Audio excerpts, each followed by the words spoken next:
Ça va, Elio? Ouais, on peut dire ça comme ça. Bon, pose-toi, tu vas en avoir besoin. Qu'est-ce qu'il y a un truc qui va pas? Non, mec, c'est vraiment pas marrant. Je veux pas que je veux que tu le prennes pas à la légère, s'il te plaît.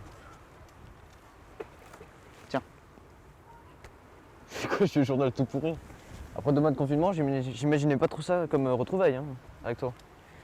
C'est le journal de mon arrière-grand-père que j'ai retrouvé dans le grenier pendant le confinement. Faudrait que tu le lises, s'il te plaît. Si tu veux pas le prendre au sérieux, tu peux repartir. C'est bon, tranquille, je vais lire. 4 septembre 1944. Comme chaque matin, je me suis levé aux aurores. L'automne semble être arrivé à Auschwitz.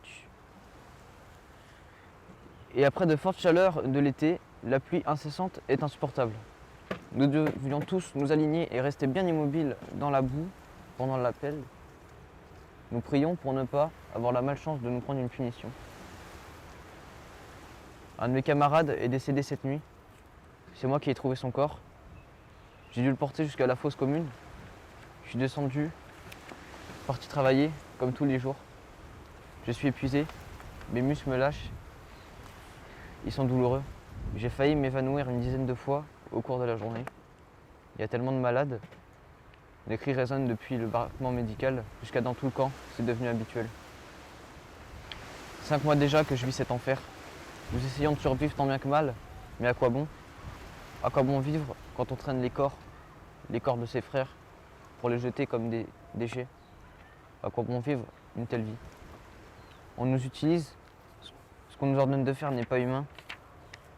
Nous ne sommes plus que des machines. Comment le monde en a-t-il pu arriver là? C'est horrible. Ouais, je sais. Attends, je vais lire la suite. « 29 septembre 1944. Chaque jour, on voit des nouveaux arrivants, mais tous ne survivent pas la première semaine. Certains sont très jeunes, les pauvres. Les premiers souvenirs de leur vie d'adulte sont des événements terribles de cet endroit sordide. 14 octobre 1944. Le soir, quand on rentre du travail, nous ne mangeons presque rien. Par rien, j'entends ce que les gardiens appellent ça de la soupe, mais plus clair que de l'eau, avec un morceau de pain, pas plus. Certains, pendant leur journée, chassent des petits animaux, comme des rats, des chats ou des chiens quand ils ont de la chance d'en trouver. Sinon, des petits insectes pour essayer de survivre. Plus les jours passent, plus les morts s'approchent. Il y a une semaine, je ne sais plus pour quelle raison, les SS m'ont battu jusqu'à ce que je m'évanouisse. Je me suis réveillé 2 jours plus tard. C'est alors que j'ai appris que mon voisin de chambre était été envoyé chez le médecin. Il avait beaucoup de fièvre et ne tenait plus debout. Il n'en est jamais revenu. 20 novembre 1944. L'un de mes camarades a été envoyé à la potence pour avoir voulu s'évader. C'est peut-être horrible, mais ça ne m'a fait plus aucun effet. 25 décembre 1944. Aujourd'hui c'est Noël.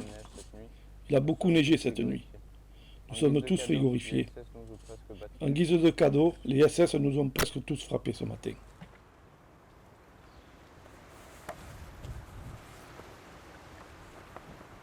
« 25 décembre 1945. Cela fait plusieurs mois que je suis sorti de ce camp de l'enfer, que j'ai retrouvé ma liberté. Je suis retourné à Paris où j'ai retrouvé ma femme et mon chez-moi. Pourtant, la nuit, je fais encore des cauchemars atroces. Et quand j'entends quelqu'un crier dans la rue, je ne peux m'empêcher de me faire défiler des images dans ma tête horrible. Quoi qu'il en soit, je dois continuer ma vie sans penser à ces horreurs et aller de l'avant. Je retrouvé mon petit garçon, ce qui me rend un peu plus heureux tous les jours. Peut-être pourrais-je un jour retourner la page.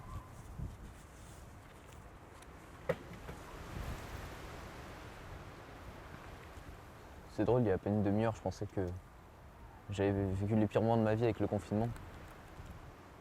Mais en vrai, quand je lis ça, je me rends compte à quel point j'ai de la chance.